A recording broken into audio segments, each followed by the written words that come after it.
আরমারির মুরব্বিয়ান সমাজ। আমি যেহেতু আরাবিক লাইনে পড়াশোনা করি নাই, অল্প একটু জেনারেল লাইনে পড়াশোনা করছি, মানে আমি 1 মিনিটের ভিতরে সময় নিব। যদি ভুল ত্রুটি হয় আপনারা নিজের ভাই ছেলে মেয়ে ক্ষমা করে দেবেন যদি ভুল ত্রুটি হয়।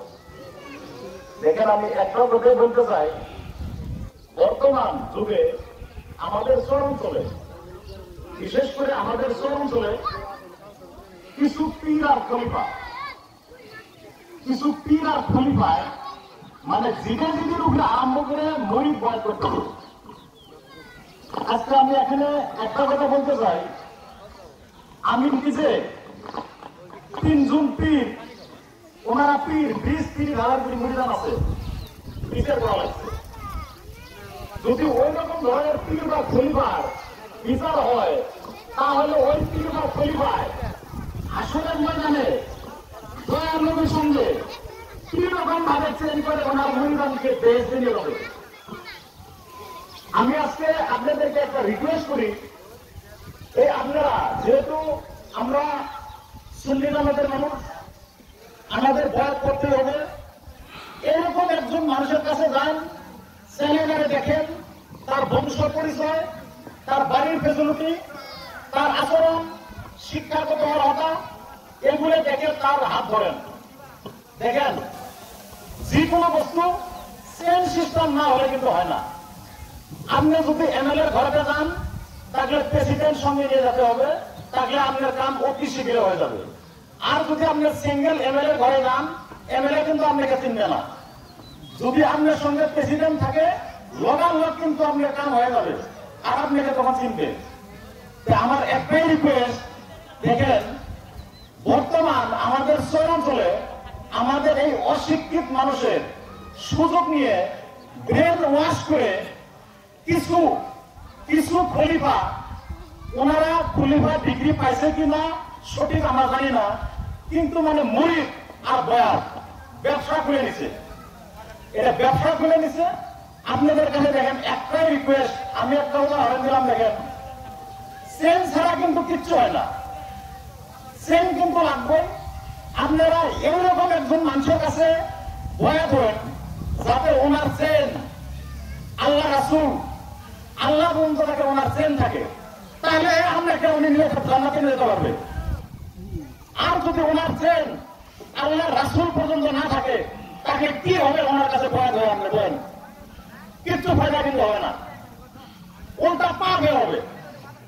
তাই আমি আজকে এই ঈদের নামাজে মানে আমি অল্প দুঃখ আবেগ নিয়ে আমি বলছি, তার কারণ আমরা চরাঞ্চলে অশিক্ষিত লোকের ব্রেন ওয়াশ করে এই সুযোগে কিছু খলিফা মানছে আমাদের চরাঞ্চলে, জিদের উপরে মানে বয়ে দিতেছে 8 টাকা হয়ে জিনিস। কার কাছে যাবেন, কার হাত ধরবেন? যার কাছে যাবেন যার টাকার মায়া নাই, টাকার উপরে লালচ নাই, সম্পত্তির উপরে লালচ নাই, ওই রকম ধরনের লোক, ওই রকম ধরনের বুজুর্গের কাছে আপনারা হাত ধরেন, যার চেন উপরে আছে, যার হাত ধরলে ফুল সিরাত পার হতে পারবেন, বা হাসরের ময়দানে আমাদের রাসূলের কাছে সিনাকি করে দিতে পারবে। যান, এখন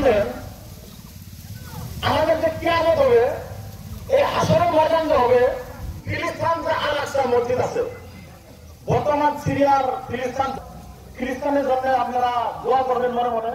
আমাদের বহু মুসলমান লোক শহীদ হয়েছেন, ইতিমধ্যে হয়ে আছেন। দেখেন, হাসরের মাঠ কিন্তু সেই ফিলিস্তিনে হবে।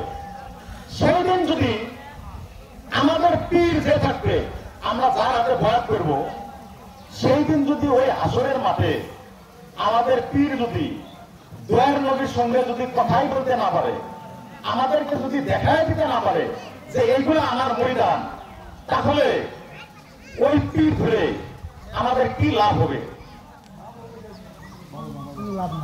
দেখেন, কিচ্ছু লাভ হবে না। এইটুকু বললাম এই সম্পর্কে। আপনারা যেখানেই বয়াত হন, মুরিদ হন, আমরা সুন্নি জামাতের লোক, কিন্তু দেখে শুনে ভাবে চিনতে খুব ভালো করে চিন্তা করে হাত ধরবেন, বয়াত করবেন।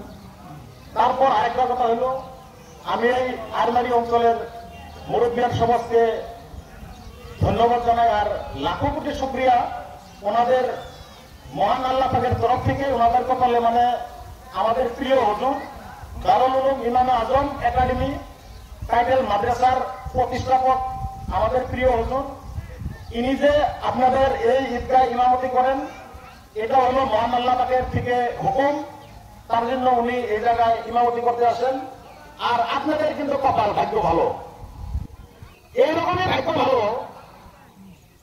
আর কি কমো, আপনারা যে এই ঈদগাহ নামাজ পড়ার জন্য এরকম একজন আলিম, এই 5 নম্বর আলিম পাইছেন ঈদগাহ নামাজ পড়ার জন্য ইমাম, মানে সুভাগ্য, আপনাদের ভাগ্য।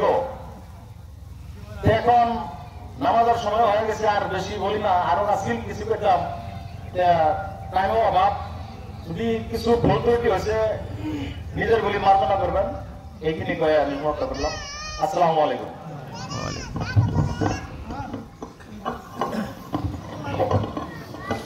আসসালামু আলাইকুম ওয়া রাহমাতুল্লাহ।